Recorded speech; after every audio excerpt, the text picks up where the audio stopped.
पत्र्याच्या घरातून, हलाखीच्या परिस्थितीतून आई वडिलांच्या कष्टाला साक्ष ठेवून त्याने जे स्वप्न पाहिलं ते पूर्ण केलं.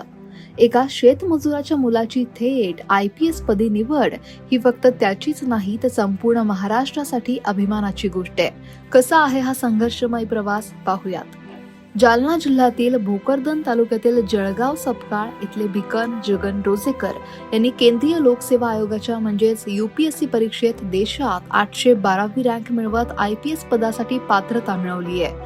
अत्यंत साध्या आणि संघर्षमय परिस्थितीतून त्यांनी हे यश मिळवलं असून त्यांच्या या कामगिरीमुळे संपूर्ण जिल्ह्यात त्यांचं कौतुक होत आहे. भिकन रोजेकर यांचं कुटुंब हे अत्यंत सामान्य परिस्थितीत जीवन जगत होतं.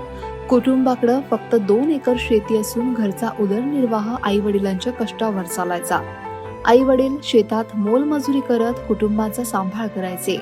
पत्र्याच्या शेडमध्ये राहून आणि अनेक आर्थिक अडचणींना सामोरं जात भिकन यांनी आपलं शिक्षण पूर्ण केलं. त्यांचं प्राथमिक शिक्षण चाळीसगाव तालुक्यात झालं तर माध्यमिक शिक्षण जळगाव सपकाळ इथल्या जिल्हा परिषदेच्या शाळेत. UPSC परीक्षेत यश मिळवण्यासाठी त्यांनी अनेक वर्ष सातत्यानं प्रयत्न केले. सुरुवातीच्या काही प्रयत्नात अपयश आलं पण त्यांनी हार मानली नाही. अखेर 5व्या प्रयत्नात सातत्यपूर्ण अभ्यास आणि मेहनतीच्या जोरावर त्यांनी UPSC परीक्षेत देशात 812वी रँक मिळवली. भिकन रोजेकर यांच्या यशाची बातमी समजताच जळगाव सपकाळ गावात आनंदाचं वातावरण निर्माण झालं. गावकऱ्यांनी गुलाल उधळून आनंद व्यक्त केला आणि तसंच त्यांच्या सन्मानार्थ गावातून भव्य मिरवणूक काढून नागरी सत्काराचं आयोजन देखील केलं. या यशाचं श्रेय भिकन कोणाला देतात ऐकूयात त्यांच्याच शब्दात. हा माझा 5वा अटेम्प्ट होता. दुसरी मेन्स होती आणि पहिला इंटरव्ह्यू होता. अभ्यास मी सुरुवातीला गावात रूम करून घेतला होता, तिथे करायचो. मग थोड्या दिवसानंतर कळालं की गावात नाही होत, कारण की आई वडील जेव्हा शेतात काम करायचे तेव्हा असं स्वतःची लाज वाटायची की शेतात कोणतरी काम करतंय ना आपण घरी बसून अभ्यास करतोय.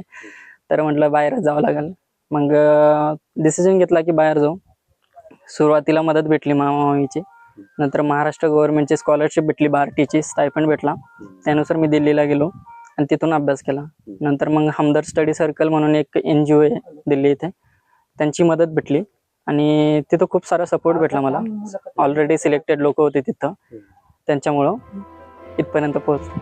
त्यांच्या आई वडिलांसाठी हा क्षण किती समाधानकारक आहे हे सुद्धा ऐकूयात.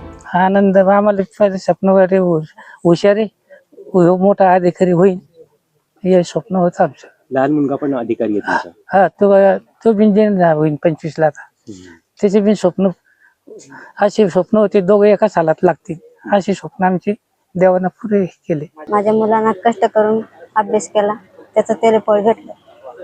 छान वाटलं आम्हाला, आनंद झाला. भिकन यांचं 2020 साली पदवी शिक्षण पूर्ण झालं. त्यानंतर 2021 पासून त्यांनी UPSC परीक्षेची तयारी सुरू केली. सुरुवातीला त्यांनी गावातच रूम घेऊन अभ्यास केला, मात्र पुढे त्यांनी बाहेरगावी जाऊन शिक्षण घेण्याचा निर्णय घेतला. आई वडील शेतमजूर असल्यानं आर्थिक परिस्थिती अत्यंत हलाखीची होती, मात्र नातेवाईकांनी त्यांना आधार देत शिक्षणासाठी लागणारा खर्च उचलला. पुढे त्यांना महाराष्ट्र सरकारची शिष्यवृत्ती मिळाली आणि त्यातून त्यांना स्टायपेंडही सुरू झाला.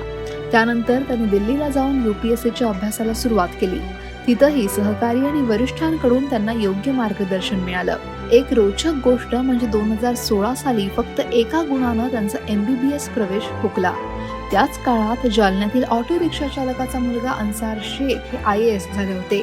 त्यांच्यापासून प्रेरणा घेऊन आपणही UPSC परीक्षा द्यावी असं ठरवलं त्यांनी आणि अभ्यास सुरू केला. सुरुवातीला दररोज 13 ते 14 तास अभ्यास करायचे, पण नंतर वरिष्ठांच्या मार्गदर्शनानुसार अभ्यासाची पद्धत बदलून दररोज 6 ते 7 तास प्रभावी अभ्यास करण्यावर भर दिला असंही भिकन सांगतात. आई वडील, मित्र, नातेवाईक आणि महाराष्ट्र सरकार यांच्या मदतीमुळेच मला हे यश मिळालं असं ते नम्रपणे सांगतात. विशेष म्हणजे भिकन यांच्या लहान भावाची सुद्धा आसाम रायफल्समध्ये निवड झाली आहे. त्यांचे आई वडील अशिक्षित असले तरी त्यांनी कष्ट करून 2ही मुलांना मोठं केलंय, शिक्षण दिलं, याचा त्यांना अभिमान आहे. भिकन रोजेकर यांच्या या प्रेरणादायी प्रवासावर तुमचं मत काय आहे? कमेंट नक्की करा आणि लोकमत सबस्क्राईब करायला विसरू नका.